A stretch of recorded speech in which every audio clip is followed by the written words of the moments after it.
Bien, merci. Monsieur Svatek, bon, fait le voyage depuis Prague pour venir jusqu'ici, merci. Donc très vite, hein, puisqu'on a peu de temps pour les présentations. Donc c'est un spécialiste de l'histoire et des mémoires des croisades, hein, plutôt de la fin du Moyen-Âge, si mes renseignements sont exacts, et en particulier une thèse sur les discours et les récits des nobles voyageurs à la fin du Moyen-Âge. Voilà. Et vous nous avez annoncé que notre Marco Polo était une sorte de best-seller dans les pays tchèques. En passant, mais c'est vous qui allez nous éclairer, plutôt par la version latine, si j'ai bien lu votre résumé. Je vous en prie. Merci beaucoup. Tout d'abord, merci beaucoup à Christine Gadrath de m'avoir invité à ce colloque. Je suis très heureux de pouvoir venir ici, de pouvoir vous dire quelques mots sur le destin et la diffusion du déguisement du monde dans les pays tchèques à la fin du Moyen-Âge. Le propos est un compte-rendu de la recherche que j'ai menée dans les dernières années dans le cadre du projet concentré sur la diffusion des récits de voyage en Bohème médiévale ou dans les pays tchèques médiéval plus en général. Et j'ouvre la parenthèse un peu pour vous éclaircir ce que je comprends comme les pays tchèques, c'est-à-dire c'est pas seulement la Bohème et Moravie qui englobent aujourd'hui, qui font le cadre de la République tchèque actuelle, mais c'est un territoire un peu plus vaste qui était créé au fur et à mesure pendant le XIVe siècle et qui formait une sorte des pays de la couronne de Bohème, ou de la couronne de Saint-Wenceslas, et qui commençait à disparaître au fur et à mesure pendant l'époque moderne, justement au XVIIIe siècle.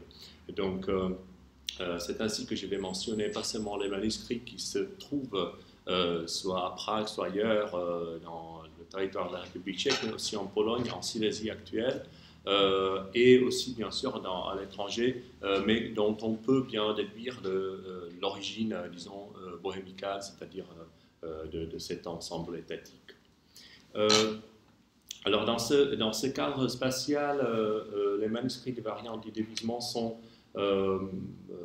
certains ont été bien connus, bien sûr, surtout la version vernaculaire dont je vais parler. Mais je me suis aussi concentré, comme vous avez bien dit, sur la problématique des manuscrits latins qui ont été, par l'historiographie et les historiens littéraires du 19e et 20e siècle, un peu négligés parce que ce n'était pas tellement intéressant du point de vue nationaliste, par exemple. Donc, j'ai établi le plan en 3 parties qui suit un peu la logique que vous pouvez lire dans le résumé, c'est-à-dire on peut distinguer 3 courants différents de la diffusion de l'œuvre polienne dans ce territoire des pays tchèques. En premier lieu, ça sera la version la plus diffusée, celle de Francesco Pepino en latin. Ensuite, c'est la version vernaculaire en vieux tchèque qui en dérive. Et enfin, ça sera une découverte que j'ai faite il y a 2 ans d'une variante assez rare de ce narratif, et grâce à Madame Gadrath, j'ai pu l'identifier. Donc voilà, j'ai seulement 15 minutes, donc je vais... un peu plus. Oui. Bon, alors, d'après le bilan de Christine Gadrath-Werfeli, la variante de Francesco Pepino s'est conservée dans une 60aine de manuscrits, dont une poignée peut être identifié ou lié avec le milieu de la couronne de Bohème. Et en ce lieu, je dois rappeler le travail méritoire de l'éditeur tchèque du début du XXe siècle, Justin Václav Prašek, qui a non seulement décrit les 2 de ces manuscrits, mais il a aussi édité, les a transcrits comme un outil de support pour son édition de la variante paléo-bohémienne, donc du vieux tchèque. Et cette transcription, ce n'est pas une édition critique, mais quand même, elle est assez pratique parce qu'on n'a pas d'autre, autant que je sache, aucune autre édition du manuscrit pipinien dans l'ensemble, parce que c'est trop difficile à faire, bien sûr. Il y a une 60aine de manuscrits et c'est un travail vraiment très, très difficile. Donc, tout le monde, si je le sais bien, tout le monde utilise toujours encore cette édition qui date de 1902, si je ne me trompe pas. Donc, Justin Prašek a aussi décrit ces deux manuscrits qui sont aujourd'hui, et même à son époque, ont été dans la bibliothèque du chapitre métropolitain de Prague, au château de Prague. Et bon, on peut très brièvement constater que, tandis que le G21 a des traités médicaux, c'est vraiment un manuscrit plutôt médical, et il y a aussi une partie qui est en vieux tchèque, et on peut très bien identifier aussi les circonstances de sa conservation, parce qu'il y a un colophone de Jan de Duba qui était un chanoine du chapitre Saint-Guy, mais à l'époque, en 1436, il était encore à l'exil à Zittau, donc en Allemagne de l'Est aujourd'hui, parce qu'il y avait les guerres hussites à Prague et tout le chapitre devait s'exiler. Donc ce manuscrit était présent dans ces circonstances, tandis que le G28, c'est un manuscrit qu'on peut dire, pour une partie, un manuscrit viatique qui aussi contient les textes un des textes dont on a parlé, c'est-à-dire Odorico et Pordenone, dans sa recension d'Henri de Glatz, qui était assez répandue en Europe centrale, mais aussi on a une description de Burkhard de Montsion, qui était très très répandue à la fin du Moyen-Âge. Ce qui est intéressant, c'est que là, le colophon peut-être nous signale que ce manuscrit était présent dans une paroisse au nord de Bohême. Et dans la même paroisse, on a aussi un autre manuscrit qui était la description de la Terre Sainte de Georg Rogo Fretellus, disons, archidiacre du XIIe siècle, dont le texte était aussi bien répandu. Donc, dans ce milieu paroissial, peut-être il y avait une prédilection pour les descriptions des régions lointaines. Justin Prašek a aussi travaillé avec un manuscrit de Vienne, sous cette côte, 3273, dont il dit qu'il était originaire de Moravie, envoyé sous Joseph II à Olomouc, et ensuite, en 1837, expédié à la bibliothèque impériale de Vienne. Mais le problème, c'est que c'est une erreur, parce qu'on sait très bien que ce manuscrit, en réalité, aujourd'hui est à Naples, et il était réquisitionné ou rapatrié, disons, après la Grande Guerre en Italie, parce que son origine était le monastère San Severino, près de Naples, et il n'a jamais été fabriqué en Europe centrale, donc c'était une erreur. Et mais Justin Prašek l'a décrit et il a travaillé avec ce manuscrit. Le problème, c'était qu'il lui-même n'était pas à Vienne. Il se laissait envoyer un manuscrit de Vienne et lui envoyer un mauvais, ou peut-être un autre.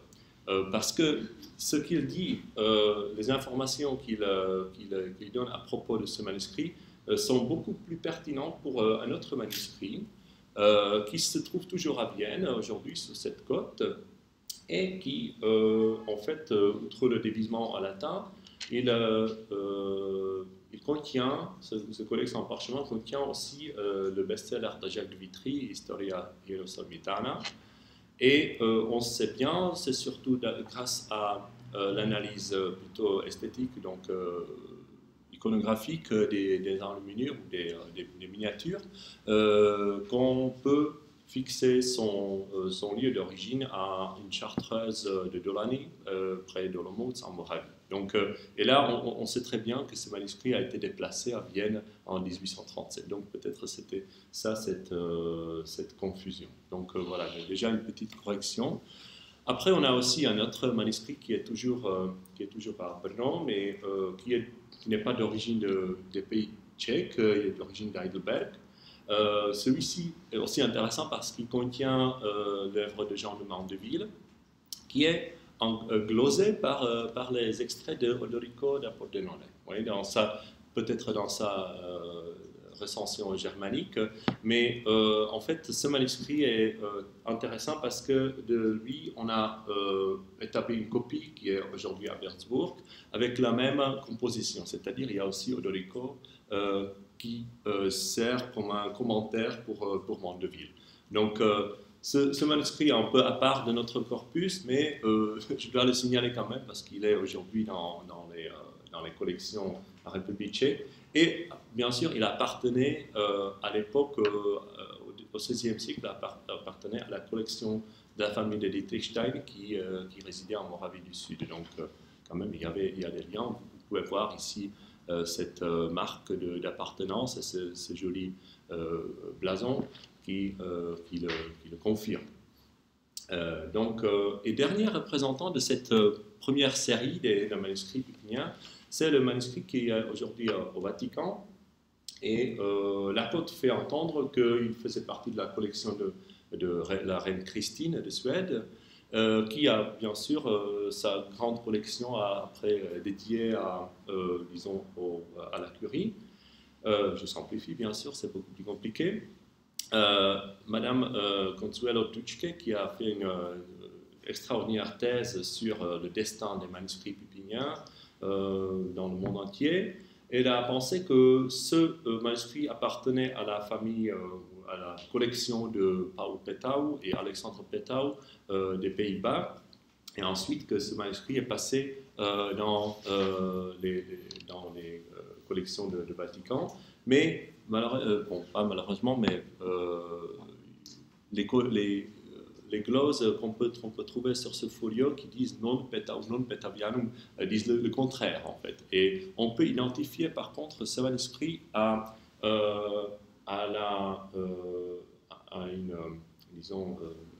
remarque dans cette liste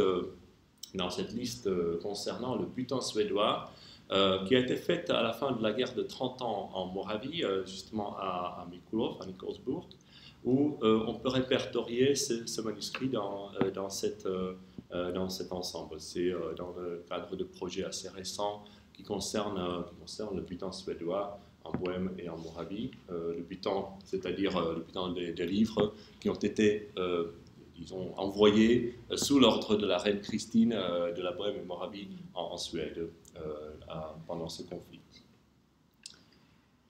Bon, et en plus, l'origine tchèque est confirmée par cette glose qui apparaît un peu énigmatique. Madame Dučke pensait que c'était en néerlandais, mais malheureusement c'est en tchèque et c'est une. Je l'ai fait consulter avec mes collègues de l'Institut d'histoire tchèque et ils ont trouvé que c'est très vulgaire cette glose, donc je le passe. Oui. En fait, oui, parce que c'est enregistré surtout.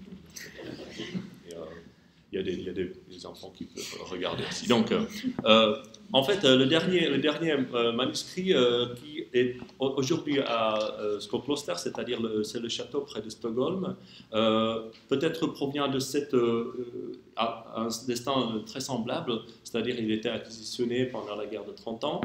Et ça, c'est encore plus compliqué parce qu'il est d'origine italienne, mais il était transporté en Europe centrale et il était présent dans la collection de Rodolphe de Rüdesheim, évêque de Breslau, donc de Wrocław actuel. Et de ces manuscrits, on a copié deux autres manuscrits qui se sont conservés en Pologne aujourd'hui. Voilà, c'est cet ensemble qui est très rapide. Mais j'ai voulu vous montrer que vraiment, dans cette première partie, que disons, le nombre est assez élevé et c'est assez varié, cet ensemble des manuscrits de Francesco Pipino. Maintenant, je vais passer à la deuxième partie qui concerne un des dérivés de cette grand ensemble des versions latines. Et bien sûr, c'est le manuscrit en vieux tchèque. En fait, la version tchèque, c'est concerné un seul manuscrit seulement, qui a été édité par Justin Máza-Prašek, ce que j'ai déjà dit. On a encore une autre édition des années 50 qui est sous la forme transcrite. Qu'est-ce qu'on en sait? On sait que c'était probablement fait à la deuxième moitié du XVe siècle. On ne connaît ni l'auteur de la traduction par exemple, on connaît l'auteur de la traduction vieux tchèque de Jean de Mandeville, qui était Laurent de Březová, le chroniqueur assez fameux. Mais ici, l'auteur de la traduction est inconnu. On sait seulement qu'il y a eu des dialectes moraves. D'après un colophone, on sait où c'était copié. Donc, c'était dans la petite ville de Letovice, en Moravie centrale, disons.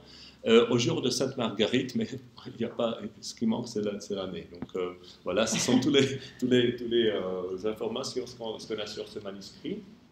Et ce qui est important, c'est que cette version tchèque reprend la version qu'on peut déduire dans le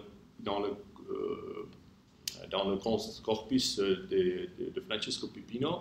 On appelle la version de Langue Miracle, c'est-à-dire, moi j'ai pris ici la traduction française du commencement de ce miracle. En fait, l'histoire dit que les chrétiens de Bagdad étaient forcés par le sultan de remplir les paroles de l'évangile selon Saint Matthieu, 17:20. Je vous le dis en vérité, si vous aviez de la foi comme un grain de sénévé, vous diriez à cette montagne, transporte-toi d'ici là, et elle se transporterait. Et rien ne vous serait impossible. Donc le sultan a dit aux chrétiens, si vous le faites, vous pouvez garder votre foi, mais si vous ne le faites pas, vous devez soit convertir, soit je vais vous exécuter. Je raccourcis l'histoire, ça s'est bien passé. Après de nombreuses péripéties, la montagne s'est déplacée. Mais dans ce miracle, on trouve dans toutes les versions de Francesco Pipino, mais seulement certains manuscrits ont une version plus élaborée. Et c'est le cas de ces manuscrits qui ont été décrits, bien sûr, dans votre livre. De nouveau, j'y fais référence. Et j'ai marqué aussi les manuscrits dont on a déjà parlé, les 3 derniers, y compris l'un qui est en Pologne, et qui a été peut-être copié à Breslau. Et on peut donc, à ce petit corpus, on peut ajouter la traduction tchèque, qui est la seule variante vernaculaire dérivant de cette version du Langue Miracle. Les autres variantes vernaculaires dérivent de la version standard de Francesco. Donc, on a une version française, gaélique, vénitienne et portugaise, mais donc la version tchèque se distingue par cette marque. Enfin,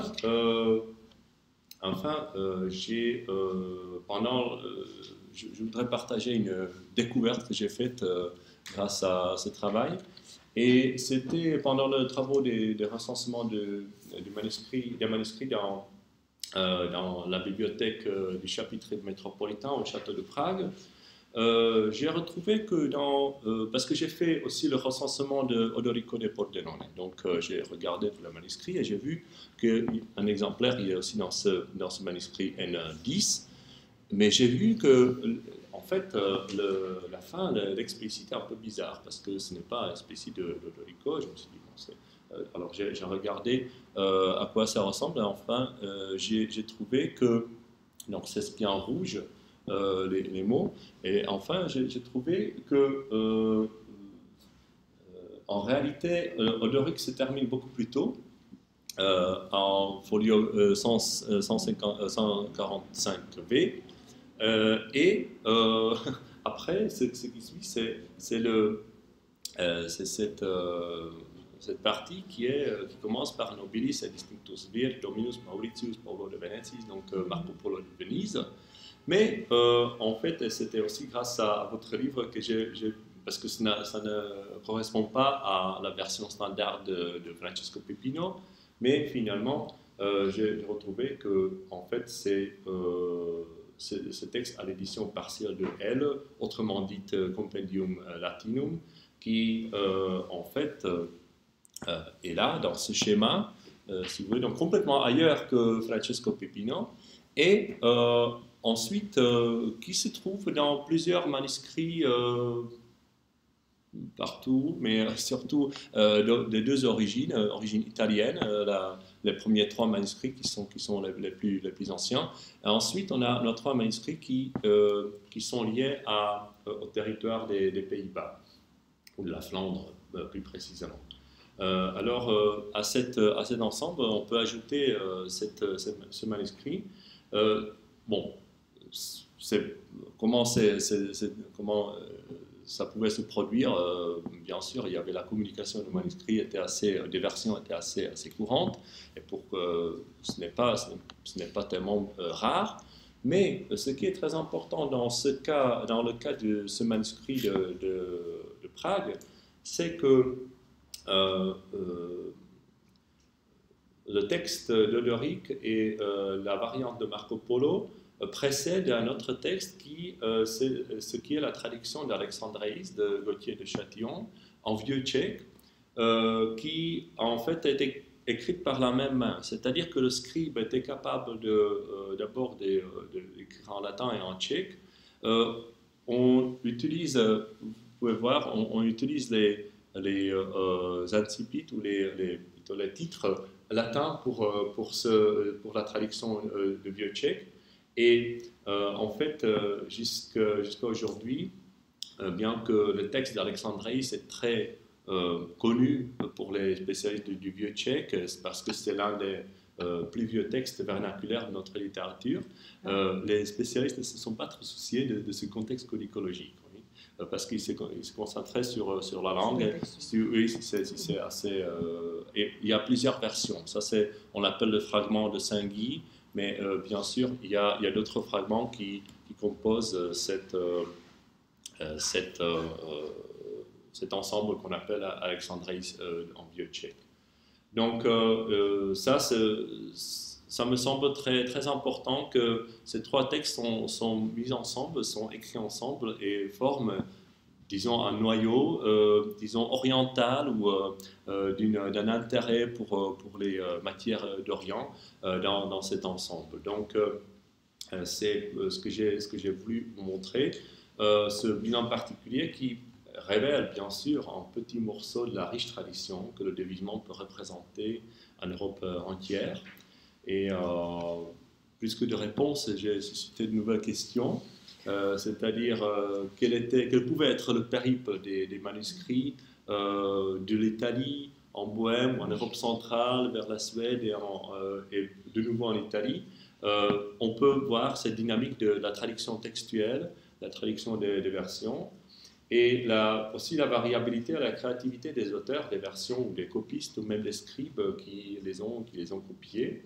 Et enfin, c'est un défi pour nous tous parce que maintenant, il est très facile d'échanger des informations, de voir des manuscrits numérisés. Et donc, on peut trouver, je pense, de nouvelles connexions, de nouveaux contacts au sein de ce corpus paulien qui lie toutes les régions différentes de l'Europe, aujourd'hui comme au XIVe siècle. Donc, je vous remercie pour votre attention. Merci.